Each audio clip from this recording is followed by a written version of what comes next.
So the Redskins is like, they're 0-3, and it seems like a catastrophe. And I thought after their horrible start where the games were over in their first 2 games in the first half, when you look at the schedule, you're like, look, we have the Lions at home, and then they go out to play the Raiders in Oakland, and you're like, and then they have a bye week. They could easily be 2-2 and restart the season. Well, that obviously is not going to happen now. My hunch is they'll beat the Raiders, but who knows? Like, I don't know if they can contain Terrell Pryor. But Aldrick Robinson, is that the kid's name? Yep. He drops a 57-yard touchdown pass. It was a perfect throw. Great. He had it. I almost wish we lived in a world where that was a touchdown, but I agree. I got it. Why, just to spite the Lions? Is that what you're saying?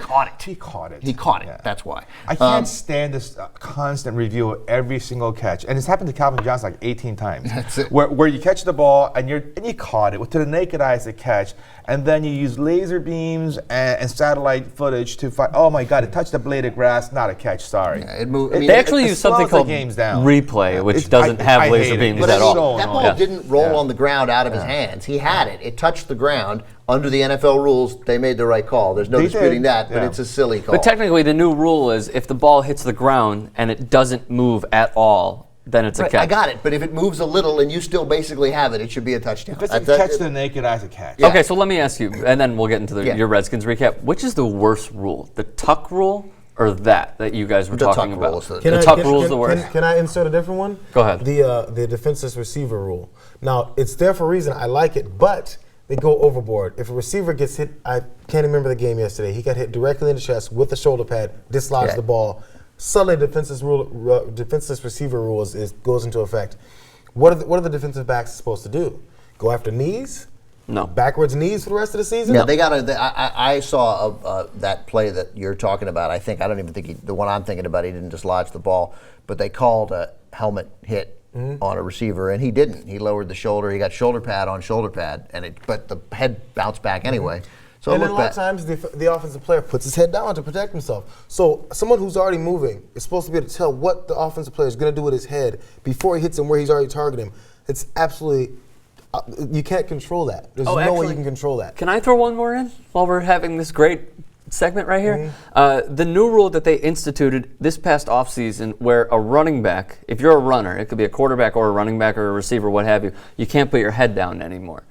You can't do that. That was my initial reaction too. I haven't seen it come into effect because I still see the No, none of the referees have called it, obviously, because it's a natural football play.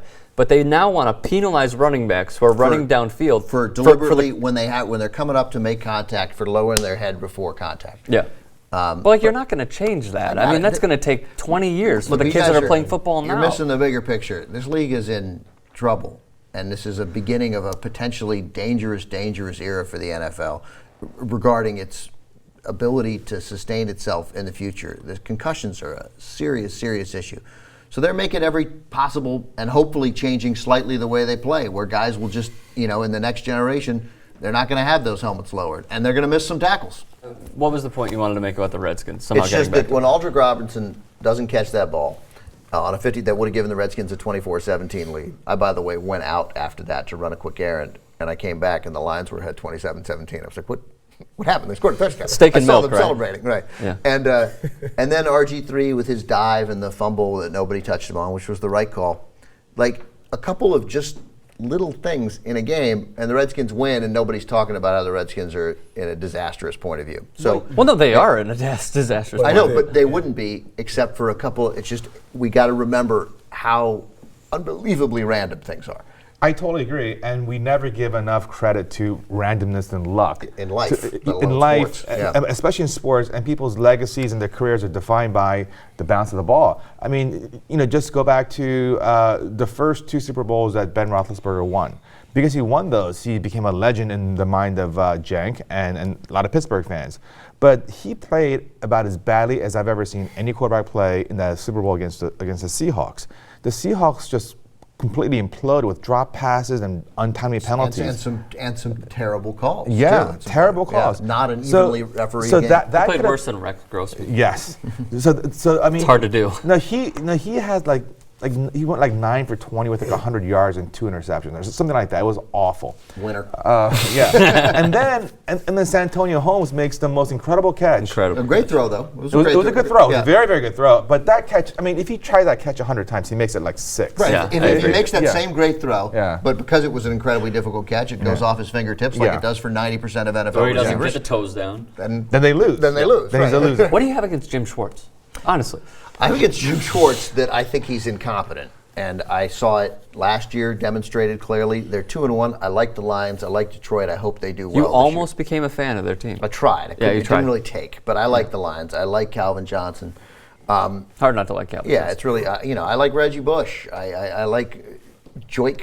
Is that how we're saying it? Joik now? Bell. I like Joik Bell. Joik I can't Bell. believe his name is Joik. What a Joik.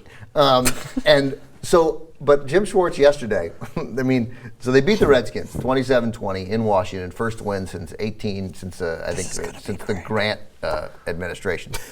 So they win in Washington, and then after the game, Jim Schwartz with his stupid goatee, and I had a goatee for years, with his stupid goatee and his stupid sunglasses, they win the game, right? And he takes off the headset. He's like, I mean, Jesus, it was as painful a moment as I've seen in the NFL. So you hated seeing them win just for that? I didn't care about them winning. Like, my Redskin fanery is so fickle that I'm like, yeah, whatever, they're not good, I don't care. And he was, but that was just so goofy. Like, first, it's expensive headsets. You won. You didn't get a bad call and The lose. headset has a soul. Right, you take it off, and like a professional, you hand it to the girl behind you, right? You know?